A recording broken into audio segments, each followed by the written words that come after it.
Hi, I'm Livia. I'm an engineer at Credal, and today I'm going to be demoing our Salesforce Query Agent. This one, it's a question about contact history and communication with this company that I made in our fake Salesforce sandbox data. So it's actually going to go through all of our contacts, look at every event we've had with that contact, read the comments, all that, and decide who we should reach out to based on the information. And let's see what it gets here. Okay, so I found all three of the fake contacts that I put in.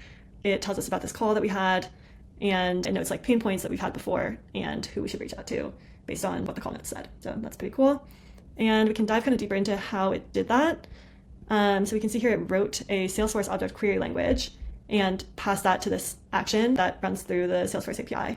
So with this query, it was able to get these raw results, and then it summarizes them into this much more human readable format. And so then we have this other query here for top opportunities. What are our top 5 opportunities by deal value? Let's see what this one says. Here you can see it kind of running through the steps.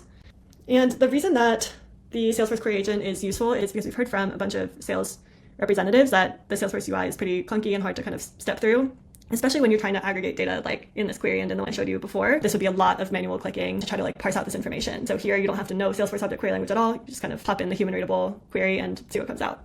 So here we can see that I was able to successfully retrieve top 5 opportunities in the system. Yeah. And so this actually requires very little prompting. As you can see, we just kind of have this, you have the ability to get information about Salesforce accounts, and it's able to generate the Salesforce object query language on its own, and then it's able to connect directly to your Salesforce account. Another cool way we've seen this being used in practice is companies often have custom Salesforce fields that connect their data across many different sources.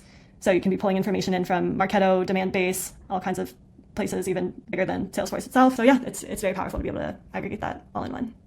Thanks.